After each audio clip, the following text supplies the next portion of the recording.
a large part of our job as a real estate agent is to be virtual. So they took the brick and mortar and they kind of eliminated it. You can go in there and if you want to get good at AI or something, Nice. you can go and learn from somebody that's really good whenever you want. So. Yeah. We are at the Carpenter Bar today on, Thursday afternoon, and I've got Patrick Showers with me just before the 4th of July, and we're hanging out, having a couple of cervezas. So Patrick brought EXP to the area. When was that?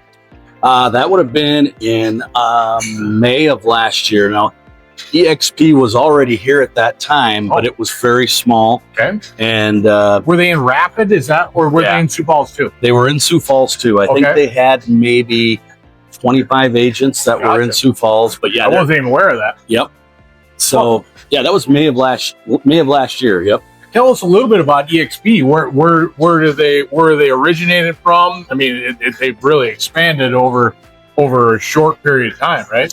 Yeah. So EXP, they don't really have a headquarters because they're a cloud-based company.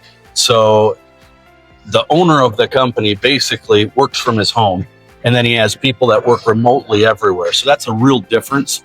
A lot of companies are going away from, and agents are going away from what I call a brick and mortar type location, because real estate agents at the end of the day are always working from the fly. We always say, if you're in the office, you should be out making money, right? So we have an office locally in Sioux Falls. It's kind of a home base where you can come in and get information from people and utilize a printer and internet, stuff like that, meet your clients. But a large part of our job as a real estate agent is to be virtual. So they took the brick and mortar and they kind of eliminated it and made like the ecosystem all around just being virtual. So training's all online, live training every day of the week. And then they've got hours upon hours and hours and hours of things that you want to learn as an agent. And they're just in a catalog basically online that you can go in there. If you want to get good at AI or something, you can go and learn from somebody that's really good whenever you want. So, yeah.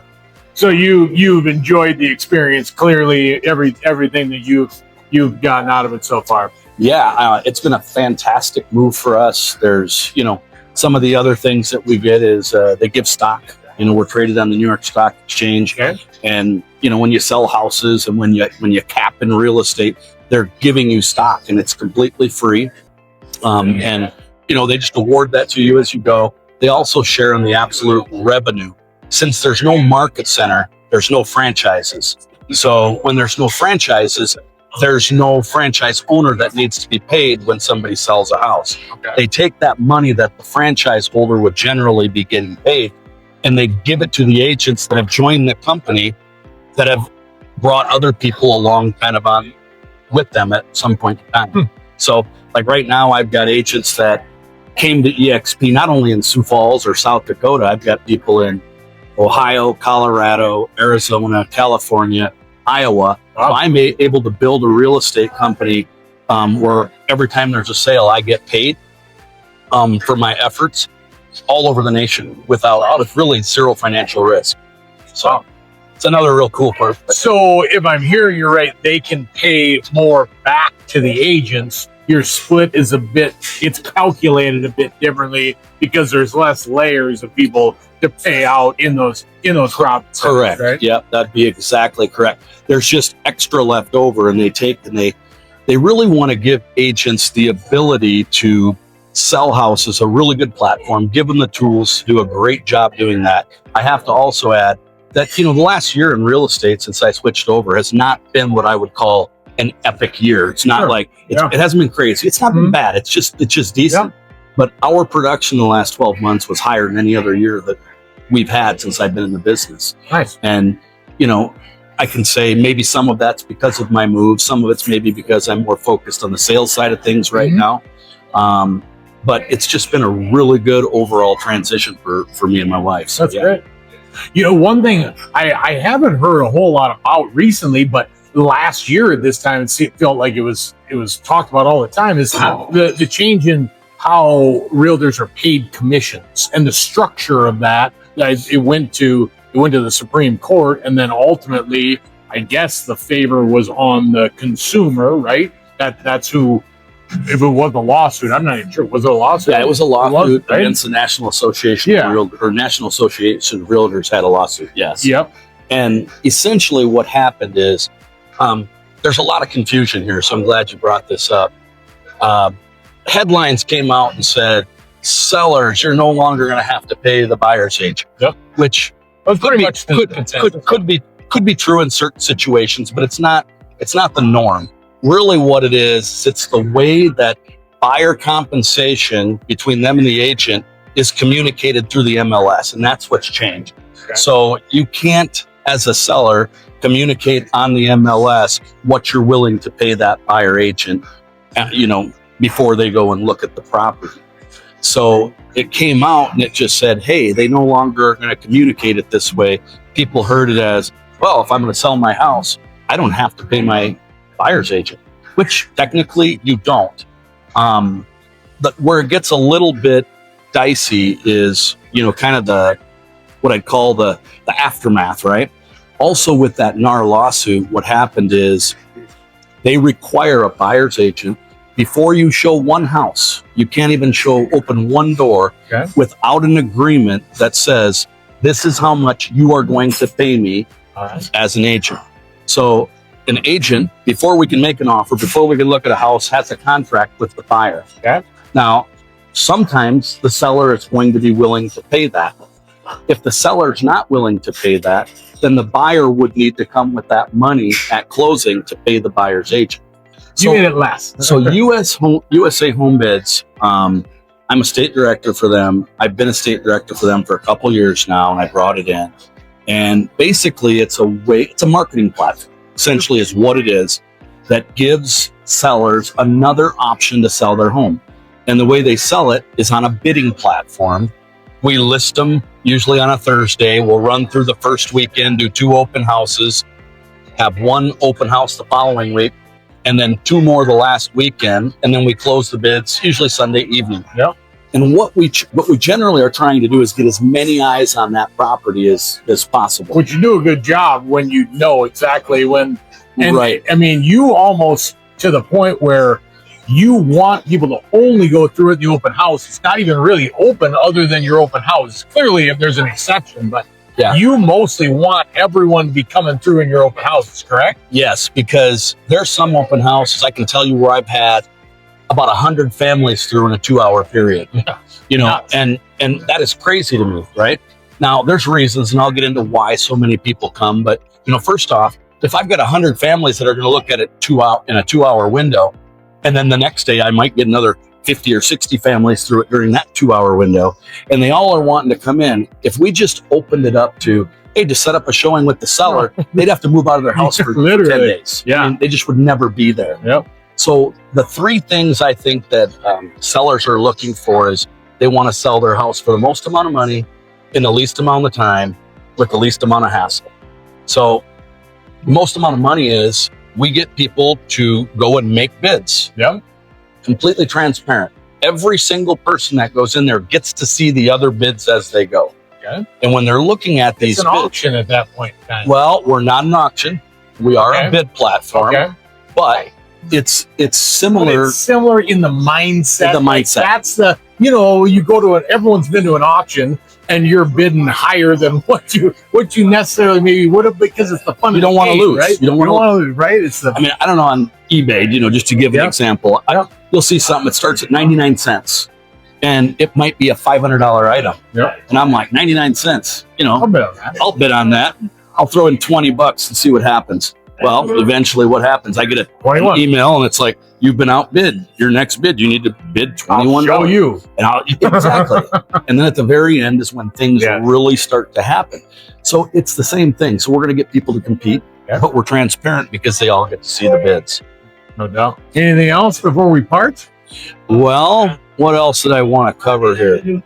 I wouldn't mind going over a little bit with you, put you on the spot a little bit. So, you're an agent, you have crew restoration and construction. Yep. By the way, thank you. I had a little mishap. Just this week, as in yesterday morning. I had an appliance company come out. and fix an under the counter ice machine. And I don't think the drain got hooked up to the drain hole, and woke up to a wet kitchen with water coming through my basement ceiling for a long time. Called crew, people that care.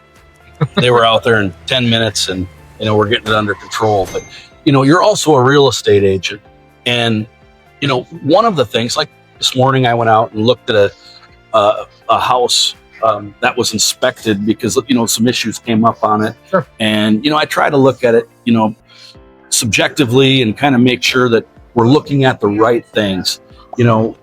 You deal with a lot of it. What are the bigger things when it comes to real estate, like that come up on an inspection that you should really care about as a buyer? Sure. I've seen thousands of inspections. The first thing that I see that inspectors probably don't do a great job on, because as a new homeowner, the first thing I care about is water. Like, I just do not want water in my home, right? So in my world, the first place I look is outside, because the water I care about is coming from outside, right? It's rainwater, it's seepage, it's something from outside. So I'm looking around the foundation to make sure that everything's done properly around the foundation. Now, a foundation itself can be difficult to inspect because in our area of the world, most lower levels are finished. That makes it extreme. I don't care who the inspector is. When it's sheetrock, there's no true way to inspect what's going on behind with the foundation. You can tell whether it's block or whether it's poured, but your foundation is the key to everything in your house. I mean, clearly it's got to be built on a solid foundation, but the way that things are sloped and things like that. Now, the vast majority of what we see with realtors and what we inspect is mold. Yeah. Right? I mean, we see that a lot. First of all, it smells damp and musty. Is it mold? We can come in and do tests. And then within a day, we know exactly if there is mold and what type, right? Right. The other big thing about mold is that there's so many misconceptions out there about it. Here's the simplicity of mold that I tell people. We take 3 samples inside, we'll take 1 outside. The reason for that is there's mold everywhere. Mold is all about, is there more mold in the house than there is outside the home? And what type of mold that is and what percentage that is, right? Because that's what people don't understand. Like, well, mold is mold. Now, first of all, mold is not mold. I usually explain mold as a snake. Only about 10% of snakes are actually venomous and poisonous to you. The other 90% just kind of look nasty, but they ain't going to do crap to you, right? Now, most molds, people have respiratory issues, things like that can affect, but it's not literally going to harm your health to those levels. So that's extremely important. But the problem is that being a mold expert, I can't look at mold and tell you what type of mold it is. No one can with the naked eye.